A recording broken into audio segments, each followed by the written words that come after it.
Assalamualaikum warahmatullahi wabarakatuh. Pernahkah Anda berbohong, kemudian menyesal? Jika pernah, apa yang lantas Anda lakukan? Biar saya tebak, mungkin Anda akan melakukan salah satu alternatif berikut ini. Yang pertama, mengakui bahwa Anda berbohong dan melakukan klarifikasi serta meminta maaf. Atau yang kedua, diam saja, dalam hati sudah sadar kalau bohong itu dosa dan berjanji tidak akan melakukannya lagi. Tidak perlu meminta maaf, yang penting sudah berjanji pada diri sendiri untuk tidak bohong lagi. Dan yang ketiga, malulah kalau ketahuan bohong, maka terciptalah kebohongan-kebohongan lain untuk menutupi kebohongan yang pertama. Jadinya, kebohongan berantai, bukan pembunuhan saja yang berantai, tapi kebohongan pun bisa berantai. Orang lain mungkin tidak tahu kalau Anda bohong, tapi dapatkah Anda hidup tenang berada dalam lubang kebohongan? Kalau sudah sekali berbohong, biasanya akan diikuti oleh kebohongan-kebohongan lainnya. Contohnya, percakapan di sebuah kantor di pagi hari. Teman bertanya, "Kamu sudah sarapan?" Kita menjawab, "Sudah kok, padahal belum." Teman tanya lagi, "Sarapan di mana tadi?" Kita menjawab, "Di warung depan rumah." Kita sudah 2 kali bohong. Teman tanya lagi, "Sarapan pakai apa?" Kita jawab lagi, "Nasi goreng." Kita sudah 3 kali bohong. Teman tanya lagi, "Besok aku nitip nasi gorengnya ya." Kita dalam hati, mau beli di mana? Semua bohong kok. Tapi biar nggak ketahuan bohongnya, kita jawab saja, "Iya deh, kan repot sendiri jadinya." Terus teman bilang, "Tadinya pengen gue traktir sih, tapi karena lu udah makan, makanya gue sarapan sendiri deh." Yah, coba dari awal jujur, kan bisa makan gratis, dan gak susah nyari nasi goreng buat dia besok. Kita pernah mendengar nasihat orang tua yang berkata, sekali Anda berbohong, maka Anda harus mempersiapkan kebohongan berikutnya. Kebohongan adalah candu, apalagi bila kebohongan itu mendapat pujian dan respon yang positif bagi yang dengar. Pertanyaannya adalah, kenapa orang itu bisa berbohong? Kasus yang paling sering adalah ketika orang tersebut dalam keadaan kepepet, orang itu akan berbohong.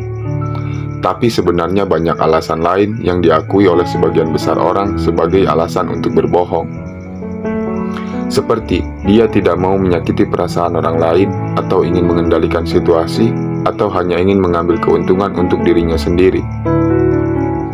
Padahal, apapun alasannya, kebenaran adalah fakta yang paling baik untuk didengar. Lagi pula, Anda harus berhati-hati jika sudah pernah bohong, pasti Anda akan kecanduan untuk berbohong lagi. Kenapa? Para ahli mengatakan bahwa kebiasaan berbohong tergantung dengan respon otak seorang manusia.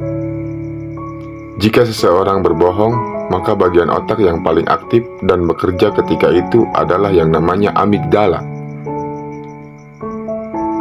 Amigdala merupakan area otak yang berperan paling penting untuk mengatur emosi, perilaku, serta motivasi seseorang.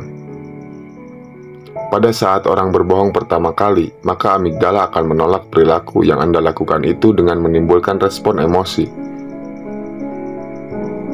Respon emosi ini dapat berupa rasa takut yang muncul ketika pertama kali berbohong.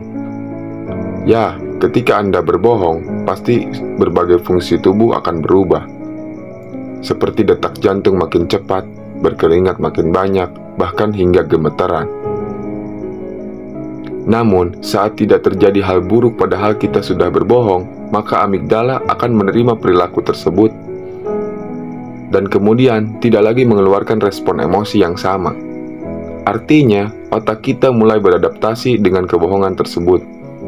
Di awal Anda melakukan kebohongan, otak Anda menolak perilaku tersebut dengan membuat respon emosi karena Anda takut bila kebohongan Anda ketahuan. Namun jika Anda melakukannya berkali-kali, apalagi ketika kebohongan pertama berhasil, maka otak justru beradaptasi dengan kebohongan yang Anda lakukan. Otak akan mengira bahwa tidak masalah jika berbohong 1 kali. Sehingga lama-kelamaan tidak ada lagi perubahan fungsi tubuh ketika Anda berbohong lagi.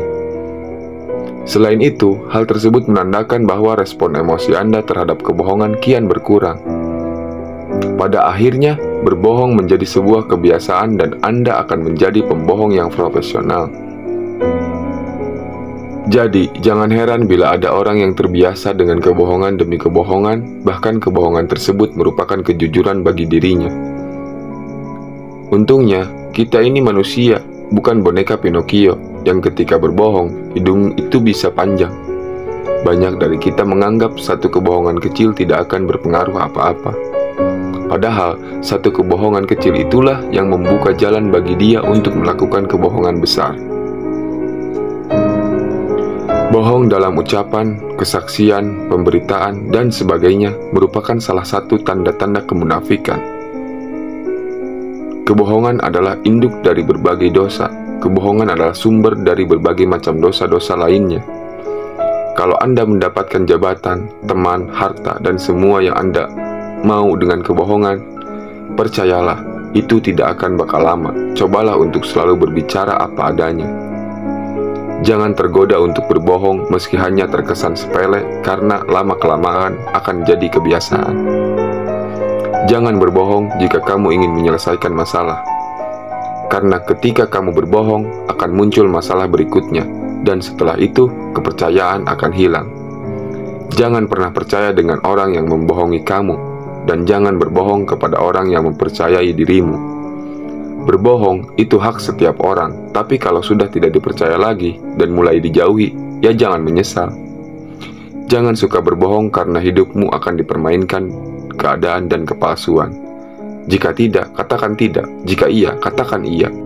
Jangan berbohong dan membuatmu merasa sakit lebih jauh. Jangan sekali-kali berbohong karena kebohongan pertama harus ditutupi oleh kebohongan-kebohongan yang lainnya. Sesungguhnya, kejujuran melahirkan keberkahan dan kebaikan pada pelakunya. Sedangkan kebohongan menyelamatkanmu sementara dan menghancurkan selamanya. Pembohong pada hakikatnya adalah membohongi dirinya sendiri, bukan hanya orang lain.